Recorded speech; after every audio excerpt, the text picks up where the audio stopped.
ఈనాటి ఈ సభకు విచ్చేసినటువంటి పెద్దలు, మన భారత ప్రధాని, మన ప్రియతమ నాయకులు, మన భావి ప్రధాని నరేంద్ర మోడీజీ గారు, మన రాష్ట్ర అధ్యక్షులు లక్ష్మణ్ జీ గారు, పెద్దలు మాజీ కేంద్ర మంత్రులు దత్తాత్రేయ గారు, ఎంపీ మహబూబ్నగర్ ఎంపీ జితేందర్ రెడ్డి గారు, మరి వేదిక ఉన్నటువంటి పెద్దలందరికీ కూడా ఈ సందర్భంగా నమస్కారాలు తెలియజేస్తూ,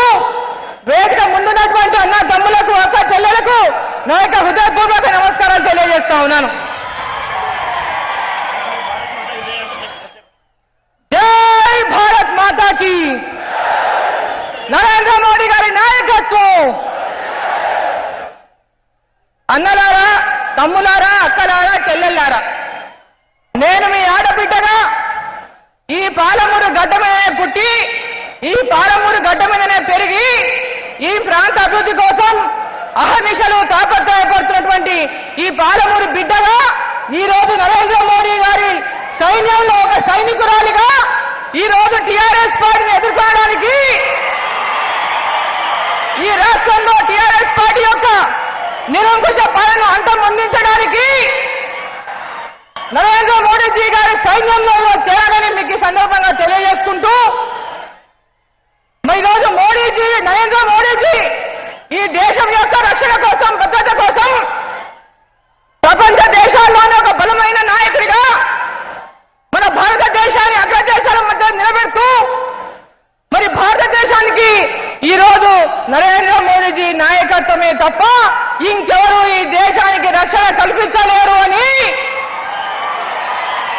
ఈ దేశ ప్రజలంతా నరేంద్ర మోడీజీ వైపు చూస్తున్నటువంటి నేపథ్యంలో పాలమూరు అక్క చెల్లెళ్ళు, అన్న తమ్ముళ్ళు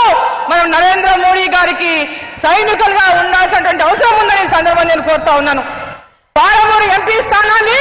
మనం ఇక్కడి నుంచి గెలిపించి నరేంద్ర మోడీ గారికి బహుమతిగా ఇవ్వాలని మీకు ఈ సందర్భంగా నేను కోరుతా ఉన్నాను. కేసీఆర్ ని ఖబర్దార్ కేసీఆర్, తెలంగాణ ప్రజలు నీ నిరంకుశాన్ని ఇంకా సహించడానికి సిద్ధంగా లేరు. 16 స్థానాలు గెలిచి ప్రధానమంత్రి అవుతా ఉన్నావు, ప్రధానమంత్రి అవుతా అని చెప్పి ప్రజలు మోసం చేస్తా ఉన్నావు. ఇవి నీ ఎన్నికలు కావు, నీ ఎన్నికలు అయిపోయి భారత్ మాతాకి,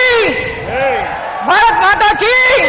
నరేంద్ర మోడీజీ నాయకత్వానికి మనమందరం సమర్థించాలని బీజేపీ పార్టీని గెలిపించి కేంద్రానికి పంపించాలని చెప్పి కోరుతూ, జై భారత్ మాతాకి, జై నరేంద్ర మోడీజీ.